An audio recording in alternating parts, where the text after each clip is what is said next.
और रुक करते हैं रिवरफ्रंट की तरफ, जहां पर सीएम योगी आदित्यनाथ अपने संबोधन में क्या कुछ कह रहे हैं, आइए दिखाते हैं। लोगों के सामने कुछ नया कर दिखाने वाले सभी उपस्थित महानुभाव, मैं सबसे पहले आप सभी को विश्व पर्यटन दिवस की हृदय से बधाई देता हूं। और यह वर्ष हमारे लिए अत्यंत महत्वपूर्ण वर्ष है, क्योंकि उत्तर प्रदेश पर्यटन विभाग का यह स्वर्ण जयंती वर्ष भी है। भाइयों बहनों, दुनिया के अंदर पर्यटन की सुविधाओं को विकसित करने के लिए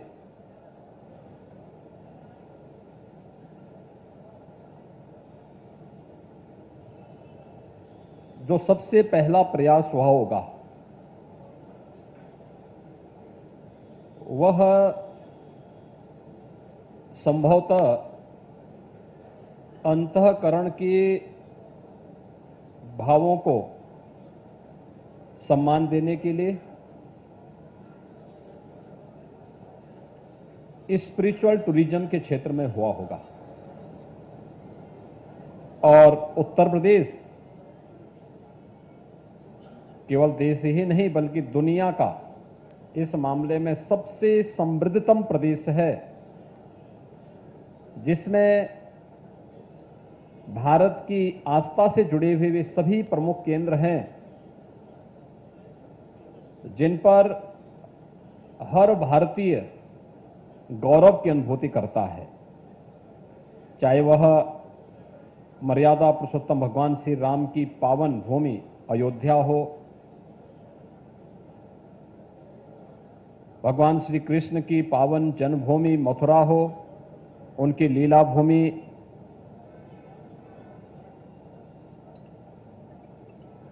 और उससे जुड़े हुए प्रमुख स्थल हों, बाबा विश्वनाथ का धाम काशी, दुनिया की सबसे प्राचीनतम नगरी, या फिर दुनिया की सबसे लंबी और पवित्र नदियों में मानी जाने वाली मां गंगा और यमुना का संगम, और दुनिया का सबसे बड़ा सांस्कृतिक और आध्यात्मिक आयोजन कुंभ की पावन भूमि प्रयागराज, या शक्ति केंद्र हो या बौद्ध टूरिज्म से जुड़े हुए वे सभी प्रमुख स्थल, आध्यात्मिक सर्किट हो या फिर हेरिटेज टूरिज्म और इको टूरिज्म के लिए, वे सभी संभावनाएं उत्तर प्रदेश के अंदर मौजूद हैं।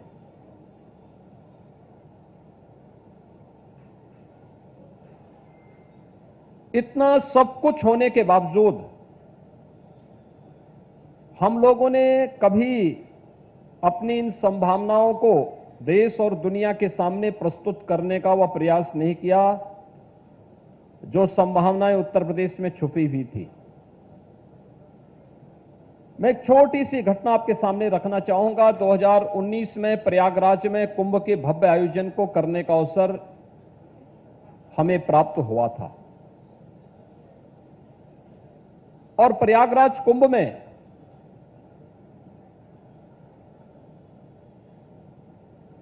आयोजन के पहले हजारों वर्षों की इस विरासत के बारे में देश की राय भले आस्था के साथ जुड़ी थी, लेकिन दुनिया किस नजरिए से देखती थी। कुंभ के प्रति अगर पश्चिम की लेखनी को आप 19 के पहले देखेंगे तो कुंभ का रेखांकन उनके द्वारा किस रूप में होता था? भगदड़ के रूप में, अव्यवस्था के रूप में, गंदगी के रूप में, अराजकता के रूप में, परस्पर समन्वय नहीं बल्कि परस्पर अलगाव के रूप में, और उसके नाम पर बदनाम करने का प्रयास भी किया गया। आपने देखा होगा कितनी शरारत हो रही थी जब हरिद्वार में कुंभ का आयोजन हो रहा था इस वर्ष। लेकिन प्रयागराज में हम सब आभारी हैं प्रधानमंत्री मोदी जी के, जिनके मार्गदर्शन में हम लोगों को भव्य और दिव्य कुंभ करने का अवसर प्राप्त हुआ था। लेकिन थोड़ा सा प्रयास शासन, प्रशासन, सभी स्टेक होल्डर्स एक साथ जुड़ करके समन्वित प्रयास जब करते हैं, कैसे उसके सार्थक परिणाम आते हैं। मात्र 45 दिन के आयोजन में 24 करोड़ से अधिक श्रद्धालुओं ने प्रयागराज में सहभागिता सुनिश्चित की, और केवल प्रयागराज में नहीं, विंध्यवासिनी धाम में, चित्रकूट में, काशी में, अयोध्या में और आसपास के अन्य पावन स्थलों का दर्शन करने के लिए भी आम जनमानस का हुजूम उमड़ पड़ा था। ठीक कह रहे थे टंडन जी कि पर्यटन का मतलब केवल आकर के घूम करके निकल गए से नहीं। पर्यटन लोगों में एक नया उत्साह, एक नया उमंग, उन्हें जीवन की एक नई राह तो दिखाता ही है, एक सृजनात्मक ताकत तो व्यक्ति के अंदर पैदा करता ही है,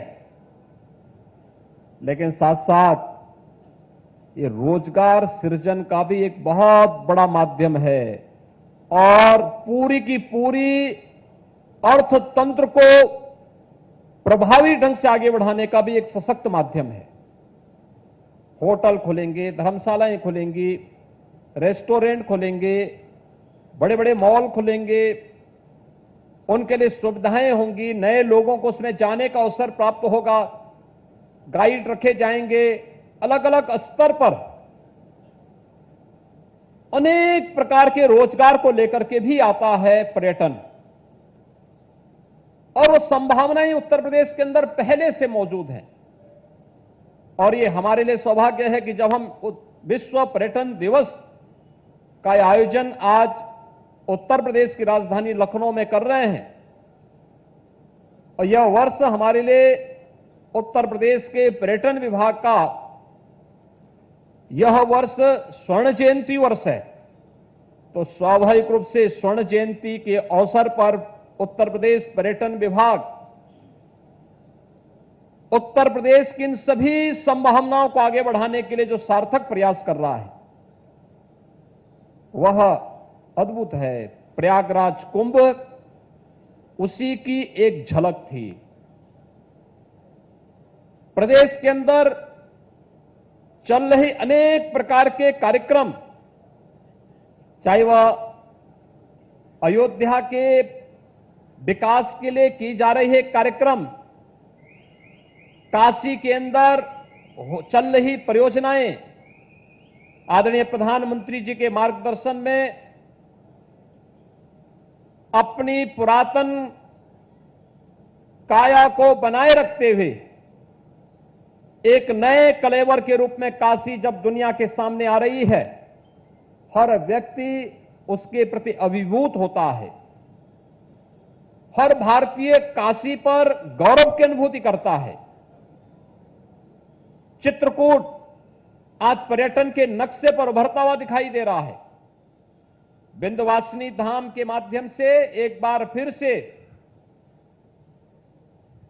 शक्ति की इस अधिष्ठात्री देवी के माध्यम से हम दुनिया के उपासकों को, शाक्त परंपरा से जुड़े हुए उपासकों को इस पवित्र स्थल की ओर आकर्षित करने 3000 वर्ष पहले जिस धरती पर भागवत महापुराण का वाचन हुआ था, वह पवित्र धरती भी उत्तर प्रदेश में है।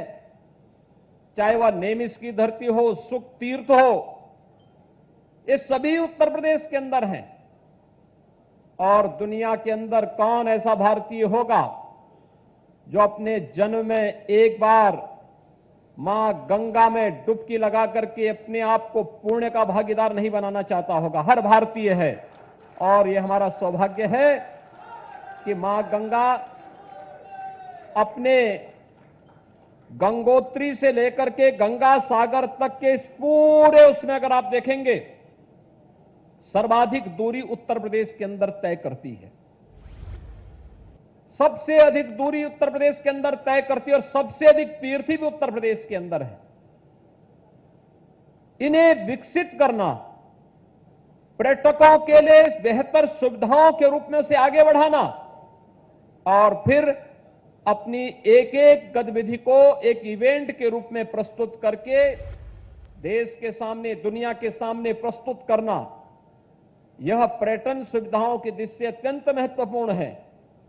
तो हमारे पास हेरिटेज टूरिज्म के लिए भी बहुत कुछ है, बहुत कुछ है हमारे पास। आजादी की लड़ाई का केंद्र बिंदु तो उत्तर प्रदेश रहा है। देश का प्रथम स्वतंत्र समर, उससे पहले की भी कहानी हमारे सामने है। बहराइच में हम लोग गए थे। 11वीं सदी में कौन विस्मृत कर सकता है महाराज सुहेलदेव को, उनकी स्मृतियों को और उनके द्वारा उस समय के शौर्य और पराक्रम को कौन भूल सकता है। उत्तर प्रदेश के अंदर हर कालखंड में अलग अलग स्थल उस प्रकार के मौजूद हैं। उसे पर्यटन की इन सुविधाओं के साथ जोड़ करके उससे जुड़े हुए प्रेमियों को उसके साथ जोड़ देना। पूरा बुंदेलखंड क्षेत्र इससे भरा पड़ा है। झांसी की रानी लक्ष्मीबाई हो या फिर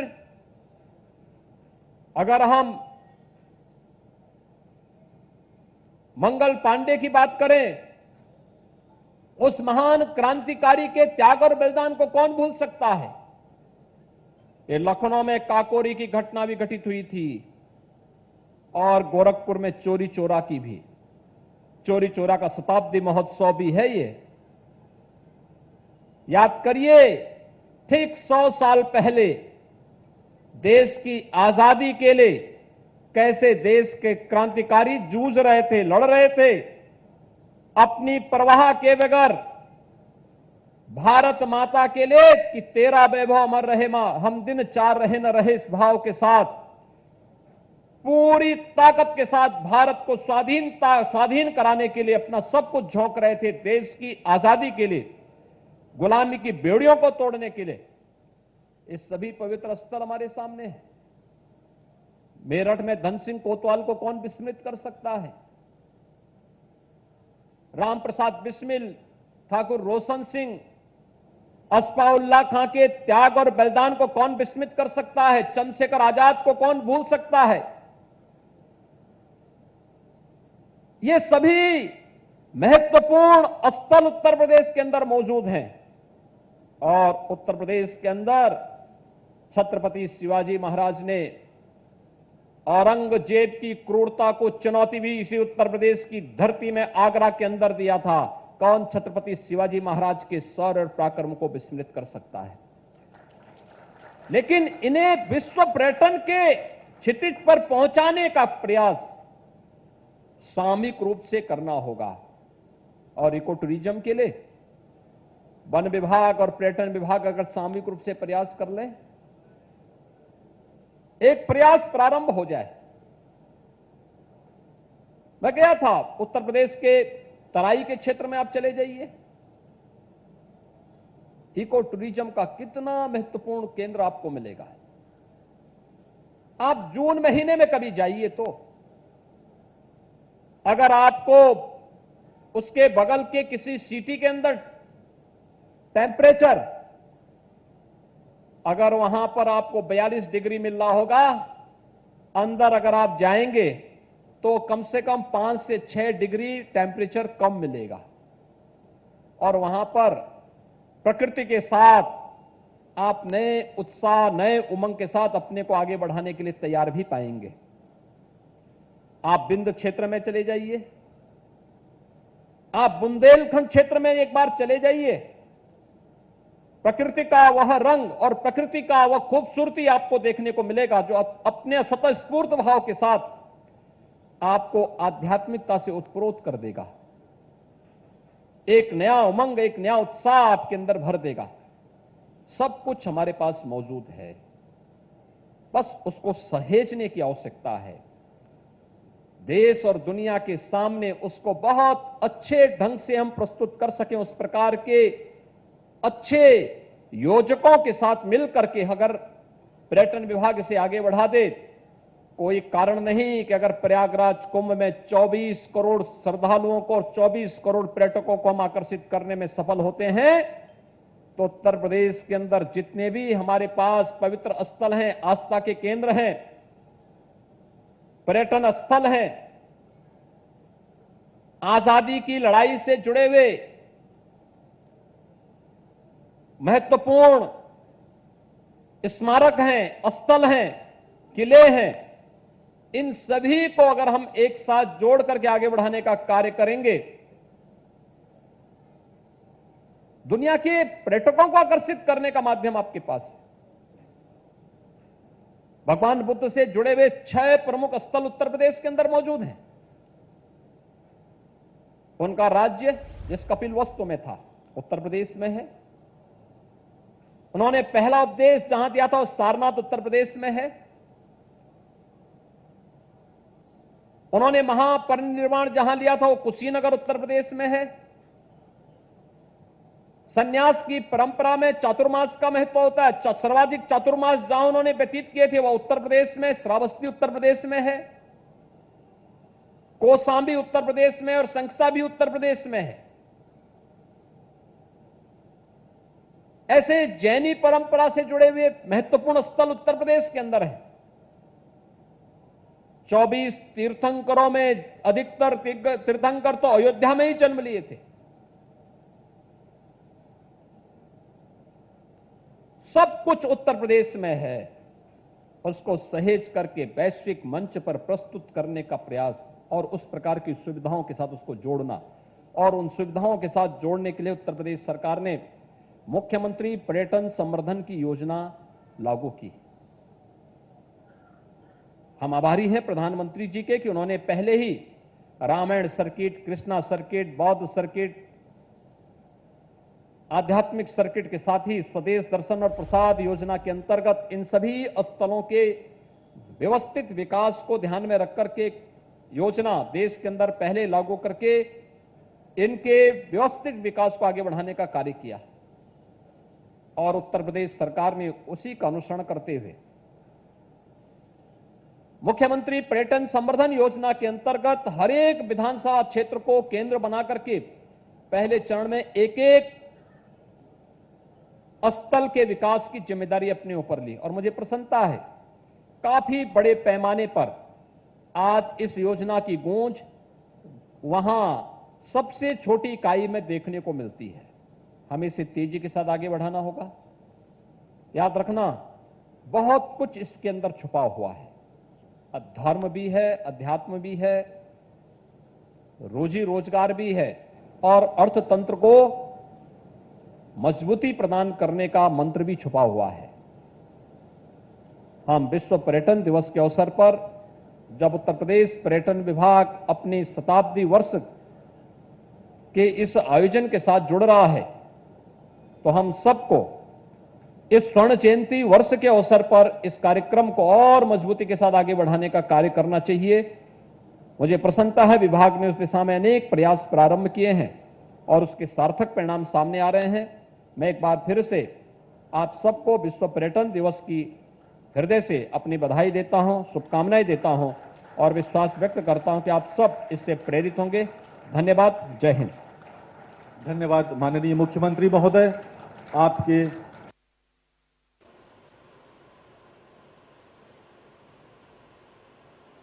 तो आज विश्व पर्यटन दिवस के मौके पर गोमती रिवरफ्रंट योगी आदित्यनाथ पहुंचे और वहां पर जनता को संबोधित किया और बताया कि किस तरह से धार्मिक स्थल हैं, आध्यात्मिक स्थल, तमाम जो स्थल हैं हमारे उत्तर प्रदेश में मौजूद हैं, बस उसे वैश्विक मंच पर दिखाने की जरूरत है।